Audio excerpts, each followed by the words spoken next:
Okay, we are live. Happy Monday. The thing was spinning for a second, so there might have been a lag. That was interesting. What's up, Kevin? How you doing, man? Oh, what's going on? Yeah, you look like you were puzzled there for a second. I was like, oh boy, it's not working. Was it just kept spinning? It kept spinning. All right, guys. Exciting newsletter today. We got so the first thing we're going to dive into is a painting franchise resale that shows annual revenue over $1 million. We're going to go over a client case study for a client that bought a painting resale that Kevin helped him find, and that his sales are up 100%. We won't talk specific numbers to remain compliant, but he's up 100% year over year from the past owner, which is awesome. A franchise that shows monthly sales for every single one of their franchisees, which is pretty crazy. Their top performer does 150 grand a month in average sales, which is pretty cool. And then latest episode of the Franchise Empire show where I get to sit down with the founder of Jackson Hewitt, which is pretty cool. He built two $500 million companies, which is pretty wild. But boom. All right. So let's hit into the little blurb real quick of what we cover. And I know that Kevin and I have a similar perspective on this. But started out with, hey, goodbye brick and mortar. Like, really, I feel like what we're starting to see in the franchise world and industry is a passing of the torch. And I think it's just going to continue. Maybe it just becomes like a trend and it like becomes it's a popular thing for a bit. But more and more people are less likely to buy brick and mortar these days, whether it's food or fitness or whatever. Like, there's nothing wrong with brick and mortar, but there are a bunch of pros and cons to it. And some of the cons are that you typically need to sign a 5 to 10 year lease. It'll take you a year to get open after you sign your franchise agreement. And generally speaking, commercial rents are still pretty high at the moment. Like, from what I'm hearing, they still haven't really come down. And sometimes it can take a long time to just find the right location that fits the parameters that the franchisor requires. Like, if you can't find a location within, 3, 4, 5 months, sometimes you got to get permission to extend. Sometimes you're supposed to be open in like the first X number of time period. So the reality is that right now service franchises are booming and the scalability of them is incredible. And the cool thing with most of them is you get to start out with a low investment and then you get to hire or grow your fleet as you grow. So, when I opened my stores, I had to have 15 employees on the books ready to roll to cover all of the shifts. Whereas, you start a service franchise, you may just only need one salesperson, one or two techs, and then that's it. And then as you get more and more business, then you get another vehicle, then you fill that with more people, so on and so forth.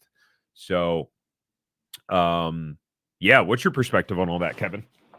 Yeah, I mean, I feel like we we talk about this a lot, but I mean, it's I mean, I came from home services network of franchises, and I saw firsthand like how profitable they were and how some of these locations of our franchisees were just killing it. And it's just such an easier way to scale a business because you get a certain backlog of customers and then you just add another crew, another van, or whatever it may be, and you get off to the races serving more customers. So yeah, I love home services, and I don't think they're going to go anywhere anytime soon. I mean, maybe at some point the market will flip like you mentioned, but I doubt it.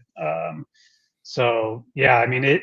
The other thing is like most people we work with when we go through their financial analysis, like I never want to put people or families in a position where they can't cover their living expenses for a period of time. And it's like the brick and mortar just doesn't really work out unless you can, either afford to do that or cover or keep your job and try to launch the franchise alongside, getting your lease set up and opening your doors and making all those hires you just mentioned to have them ready day one. So that can be very challenging. Yeah. Yeah, it really can. I feel like the future where the future is going in the franchise space, one, there's more people talking about franchising more than ever. I think part of that is just like the overall content creator economy. You got all these people out there now making content about franchising, which I think is cool because it's starting to, I think, like they say, a rising tide lifts all boats, right? So which I think is cool. And I think what we're going to see is more and more just like weird businesses that are like franchise, like interesting ones where it's like, oh, huh, I didn't even know you could. I mean, I know that tiny homes franchise is like a one that's starting to become, popular, and it's just like such a random kind of business that like, oh wow, you can franchise a business where you're like building small homes for people. Like you're Yeah. basically a home builder at that point. I was just reading through one that the whole premise of the franchise is like replacing screen doors and like fixing screen doors, which is just Interesting. so niche, but they do say they do really well in markets like Orlando where you're at, where everybody has a screen on their pool or whatever it may be. I mean, so you're 100% right. Like, and I love to see those businesses because you can have a nice little niche business, in a category where nobody's thinking of getting into. Yeah. Yeah, and I feel like some of those hyper niche ones are also good for some of the people like is it Calvin who was like, I don't want to really build like a huge team. I just kind of I want to actually be like some of the like doing some of the work in the business. Like I feel like some of those really hyper niche ones, unless you plan to like be really aggressive or you are in a market where that niche presents a lot of opportunity. It could just be something where you're just like, you didn't have to figure it all out on your own. You didn't have to come up with the logo. You don't have to come up with the system. You just to go out there, work as hard as you want. If you only want to make X number of dollars a year and then like spend the rest of the time with your family, cool. Like you Yeah. Yeah, you're right. Or you have like an existing home services franchise and you see the opportunity to easily like cross sell other customers and that could be a nice add-on. So yeah, I totally agree. I mean, there is a space for that, but if you're going into it full time and that's like your solo business and you want to grow like a huge, really scale a business with a lot of employees, that's probably you're right. It's probably not a great fit. boom.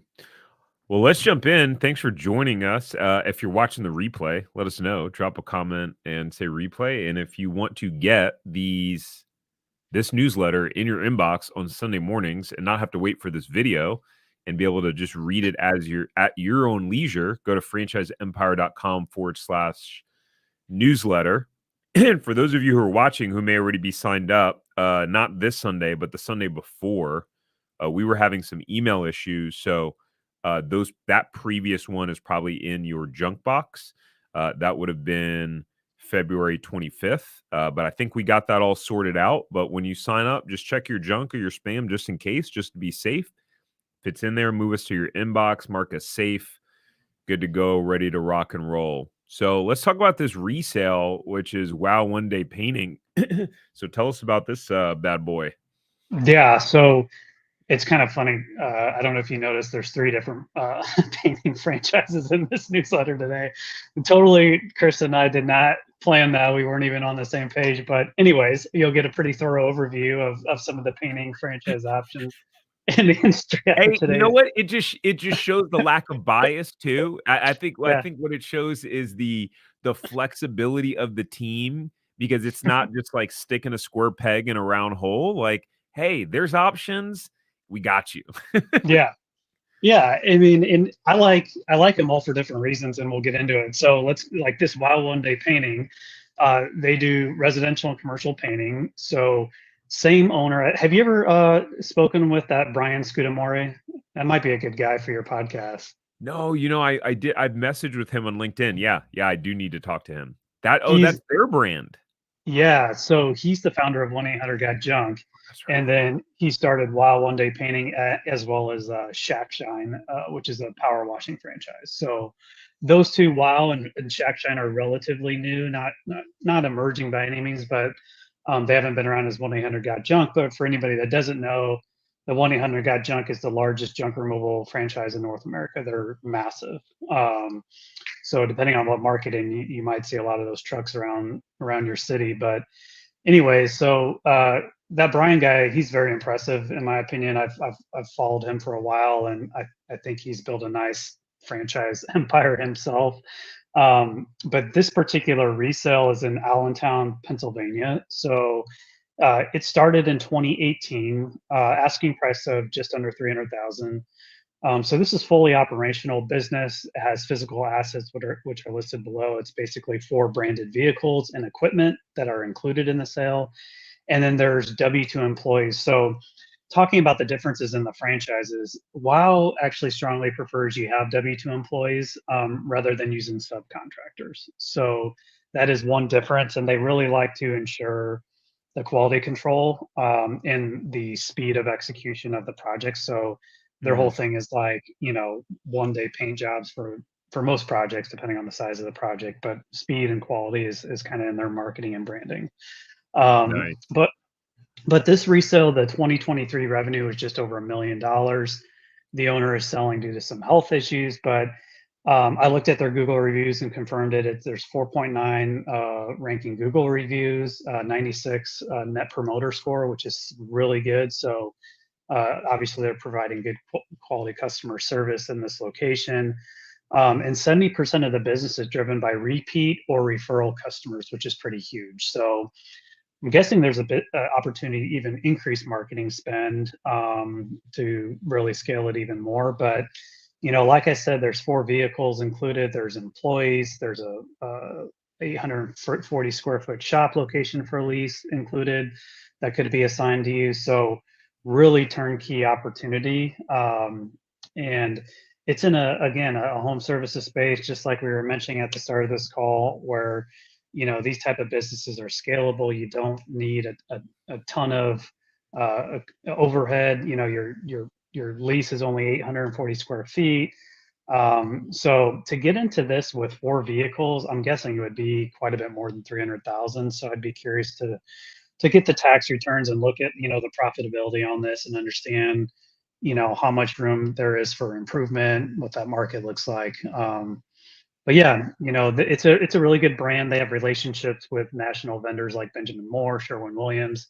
They get preferred pricing on paint supplies and the actual paint products. So maybe one to look into if you're in that area and want something to just really step right into because the employees and everything are in place.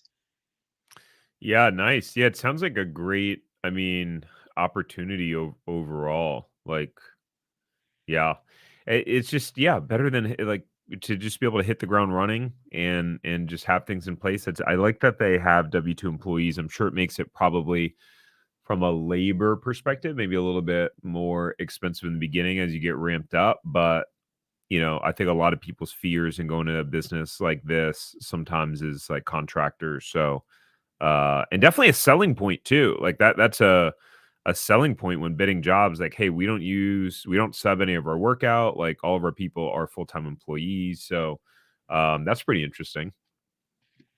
Yeah, yeah, it's definitely a different model, and any of these businesses where there are a decent amount of good painting franchises in the industry. You when you get into validation, you want to ask questions on what really makes you different than the others, and what systems do you have, what marketing do you use is different. So that would be something I'd really want to learn from any of the franchises that we're talking about today. 100%. Cool. So if you're in or around Allentown, Pennsylvania, and you would like to get more info and start the process and looking at this resale, you can go to franchiseempire.com/resales. Or if you're somewhere else in the country and you want to have a conversation with Kevin or Krista around what are the potential franchise resales or just franchises available in your geographic area. Boom. Client case study. So it's another painting franchise. Like Kevin set the tone. We're not messing around today. So Emmanuel, which is cool because our clients are all over the country. I don't really get to meet a lot of them or many of them or any of them in person. See how I whittled that down there. So Emmanuel is in Orlando though, and we went up linking up. But Kevin, you worked with him. Do you want to? Well, here I'll tell the end of the story, which is, and then I'll let you fill in the gaps, Kevin. Which is he wind up buying a painting franchise, which Kevin can tell you about. And basically, this last January, his sales were up 100% year over year from the previous owner. And 2 other people or groups had owned those territories before, but Emmanuel is just like a go-getter. and just has that mindset. So what was that like working with him and starting the process, and how did you guys, I guess, stumble upon this opportunity? And what was that conversation like? Yeah, I'm trying to decide if I'm going to give the the long version or I'll try to give the short version here. But Emmanuel's a solid guy, man. He was definitely dedicated. What ended up happening actually is he was looking pretty closely at a brick and mortar franchise, and went very far down the path, went all the way through discovery day, ended up just not working out for him. And I think he was fairly bummed about it. But I was like, hey, this happens. It happened for a reason. At least you went through the due diligence, and now before making a big commitment. And so I was like, let's go back to the drawing board. Give me some time. I will find you something good. And I was actually connected to the owner of this resale randomly through a colleague. I spoke with this guy, and I was like, I actually may have a perfect candidate to buy your business. So it was super So it random. wasn't even up for, so it wasn't like up for sale. It wasn't yet. It was going to be. So it was like something where we kind of got in before it hit the market, and then which was just awesome. And the owner of this resale, solid guy, just he had another business and he never really was able to dedicate the time and resources to this one.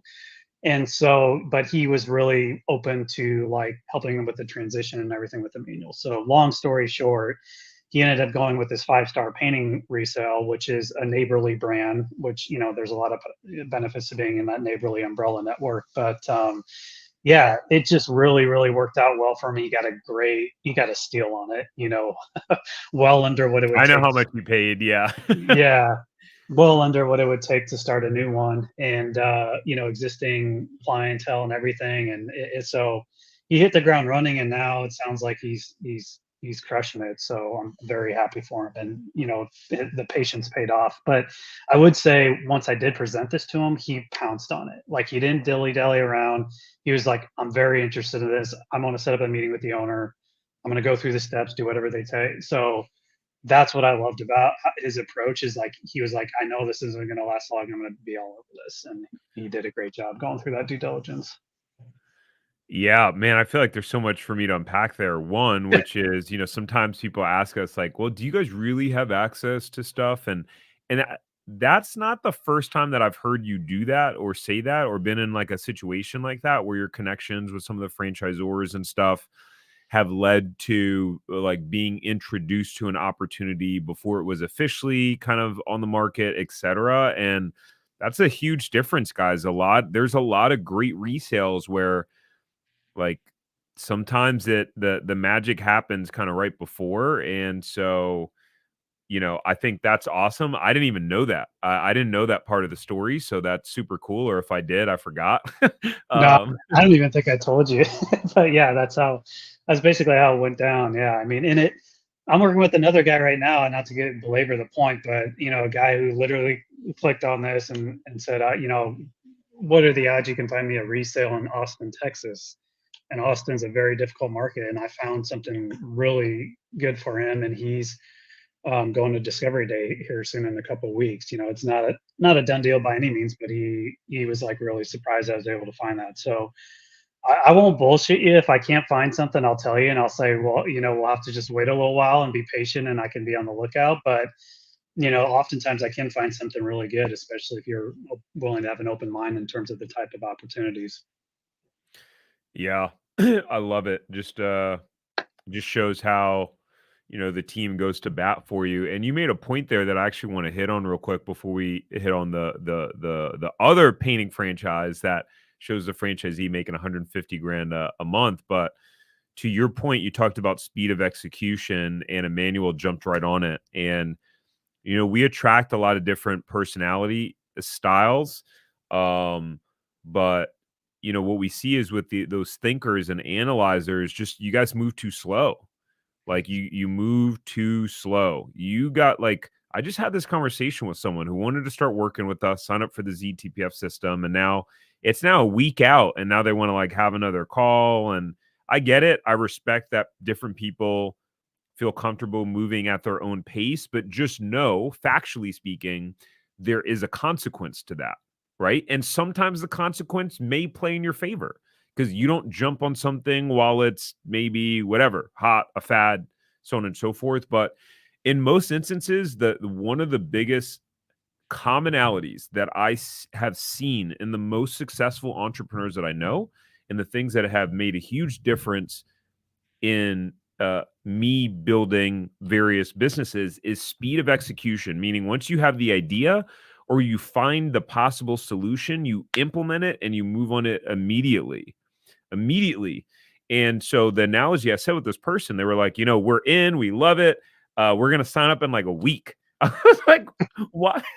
Why a week? Like, we just want to process over it. Like, why? You just said you want to do, like, and so the analogy I said to them, I said, imagine this. You're now an entrepreneur and you got this marketing idea that you like and you think will work and be effective, right? Now you waited a week to implement it, or you just had an estimate with a client, and you wait a day or 2 days or 3 days to send them the bid. You just lost the job. Yeah. They're searching someone else at that point, or that marketing idea, someone else just had it and they just got a leg on you. And so there's a phrase, how you do anything is how you do everything. And dude, you got to move quicker. And for anyone listening right now who's more of a thinker style, you like to kind of take your time with things, I guarantee you it is going to cost you more than it's going to make you. 100%. I can't, yeah. You know how I feel about it, but yeah, I totally agree with you. And it goes back to that, like that Zoracle profile, the personality assessment we have people take. And, you can totally, yeah, I've started to really like call that out on people, and it's like, hey, when we work together in this process, I'm gonna like hold you accountable to not overthinking this, right? But I just had a call earlier this morning with a woman. She's like, I'm a really high director. Is that bad? I'm like, hell no, that's awesome. Like, I love to see directors and drivers, and her thinker was pretty high too, but just lower. And I said, what that means is like, you're not going to make rash decisions. You're probably going to, definitely go through a process and look at data, but like, you're not going to drag it out either. You're going to drive growth. And like, once you make a decision, you're going to go with it. And so I like to see that combination and the personality style. But yeah, me and you are high drive. Like, you're more of a thinker than I am. I'm pretty much all director. Yeah, you're all director, but Yeah. you're used to that personality style, because Kevin and Chris, or Yeah. Kevin, Carissa and I are very similar with the high director, pretty high thinker as well. So it's, yeah, like at the end of the day, like I know for me, I'm gonna turn over every stone I can, but at the end of the day, like I'm gonna go for it. And part of this is self-awareness too. It's just knowing at a certain point that, like, all right, like I'm taking too long. I'm like, at some point, sometimes I'll just jump because it's just like I know I'm getting in my head. So like, just do something, anything. Yeah. All right, sweet. So franchise of the week, tell us about Painter One. Okay, so this one, Painter One, it was actually started by a couple of guys that used to be, I believe it was Five Star Painting, the one we just talked about, franchisees. And then they spun off after their agreement expired and started Painter One franchise system. So really impressive guys. I like them quite a bit. Jason, I don't remember the other guy's name, but Jason is one of the owners. They started Painter One back in 2016. A couple main differentiators for them, and one big one. They have, and I'm going to kind of bounce around here. Yeah, I know. I'm trying to see if I can find the. Yeah, Yeah. my bad. Yeah. So they do an all franchisee equity share of the entire system, which is pretty dang cool and something I've never heard of. So basically, franchisees own 10% owners equity pool in the entire franchise network, which it really creates, again, more of a win-win, where if everybody wins, then everybody's going to win financially as well. So and another thing they do is paid mentorships. So when you start as a new owner, they'll assign you an experience. A lot of franchises do this, but like they will actually pay the mentor themselves. The franchisor will pay the franchisee mentor to spend a significant amount of time with new owners and help them really jumpstart their business. So which I think is kind of cool. Like, I bet you they don't really need to do that, but it is a nice thing that just to show, like, hey, we understand the value of your time, and they want them to really help these new owners grow and create that like system of helping each other, which is, I think, pretty cool. So those two things are differentiators. One last one is they don't really have defined territories. Some people may like that, some people may not, but you can operate anywhere you want. And so we actually placed somebody in this franchise as well because they came from being a general manager with Sherman Williams. Is that Sherwin Williams Yeah. painting supply company? And they had locations all throughout the city of where they were located. But he's like, yeah, if I can't go and build relationship with referrals from that location, is kind of worthless. So I said, well, actually, you should look at this franchise because there are no restrictions territorial wise. You can operate wherever. It's openly competitive.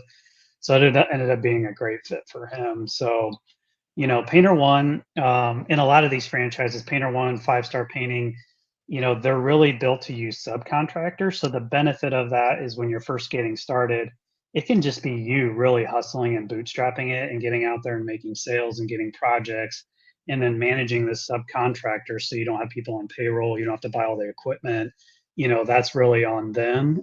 So that is the benefit of kind of taking that approach compared to the Wow One Day Painting one. So I really Well, bounced around there, but what are your no, I what? thought that was I thought that was awesome, and those were really good points. And before we hit into the numbers, what I just wanted to say for a second is just to acknowledge you on like I don't think people understand how hard it is from your perspective or Chris's perspective to know these things about brands.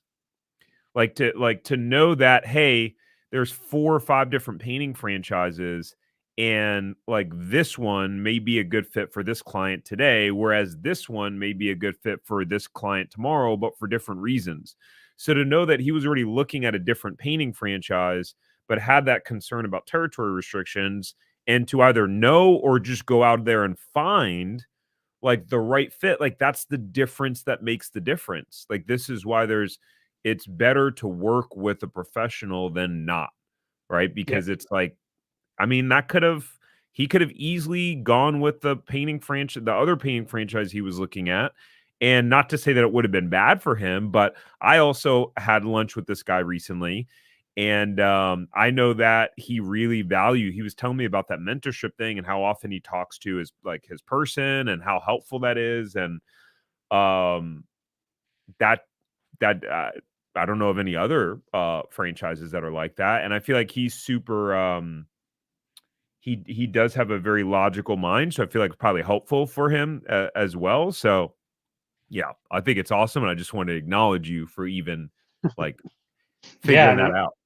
yeah, no, I appreciate it. I think the big thing is like we have Carista too, who is like a research nerd, and so she's literally spent the last 3 years like reading and listening to webinars and reading through FDDs about a lot of franchises. So you know, every single client we work with, she will be involved in the meetings in some capacity, either watching the recordings and then helping us choose the franchises. And so that's where when we collaborate two minds instead of just one to pick the franchises, I may have missed something like that, or vice versa. She may, we tend to catch some things that maybe others wouldn't, just because we do have a pretty good process there. But anyways, Yeah, it's a good point. And you guys see me and Kevin on these every Monday, but we divvy up the responsibility of doing this newsletter. Kevin and Krista both find the opportunities.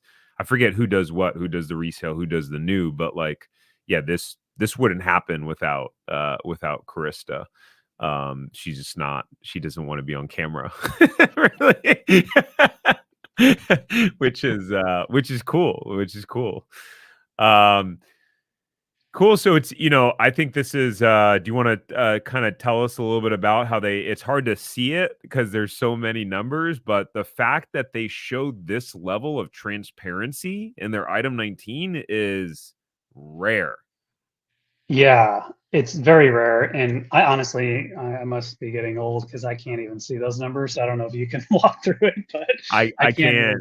Yeah, I can. So, all right, so and I have to look at this screen, but basically you have the territory here on the left-hand side, and then you got each month of the year what the sales were and what it totaled to and what the monthly average is. So there's nowhere to hide. With like there's this is about as transparent as it could be outside of like showing the profit and loss statement for each location.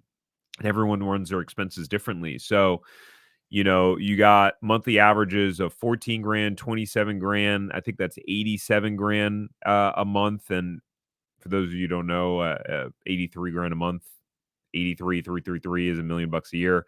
100 grand a month, 60 grand a month, 68 grand a month, 40 grand a month, 66, 104 grand a month. And then you got the highest performing location doing an average of 150 grand a month, which annualizes about 1.8 million in sales. So, I think the cool thing here, this would make validation so easy, Yeah, right? Because the tricky part about validation sometimes is you have, let's say, a bad franchisee validation call, and then it's like, but was this just someone who's disgruntled, who sucks at running their business? And so they're saying something like they're saying something that maybe because they're just a bad owner and they're blaming it on the franchisor. Well, here you get to see like, okay, like I want to talk to the person who's only averaging 15 grand a month. Well, why are they? Oh, they only opened 3 months ago. Okay, well, that explains it. So now I can talk to them. Hey, what was your opening process like? What was that like, etc. Now I want to talk to someone who's only doing 22 grand a month and they've been open all year. How are they? What's their mindset? What are they thinking? And then I want to talk to a couple of people that are doing 100 grand a month and 150 grand a month. And how are they thinking?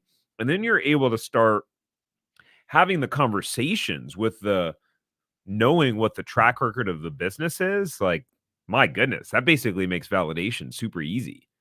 yeah, that's a really good point. I didn't think of it that way, but yeah, because you could, and then if you do speak with the lower performer, you probably can start to assess why they might be on the lower end, or maybe they're just in the wrong market. I don't know, but yeah, it is.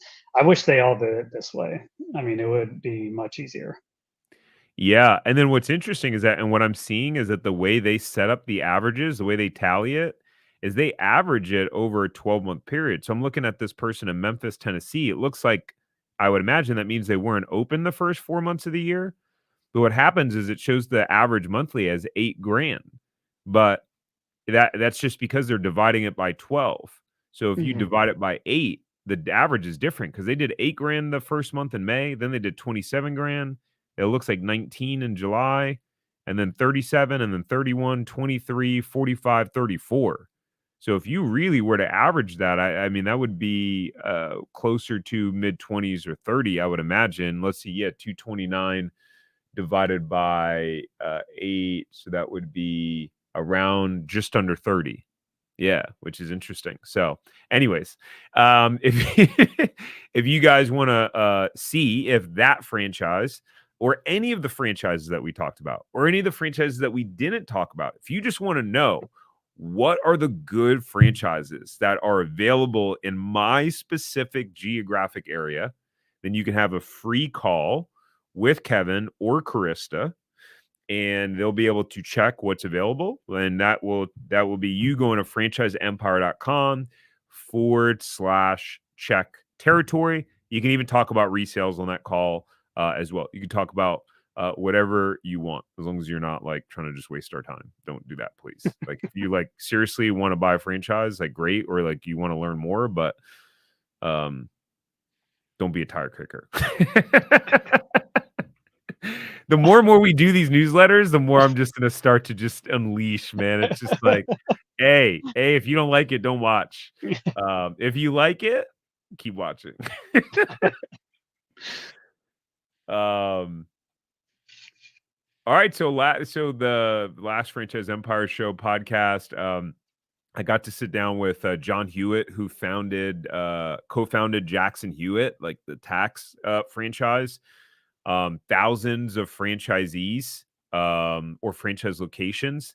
and he's built 2 $500 million companies. I thought it was interesting. I try to ask like non-standard questions.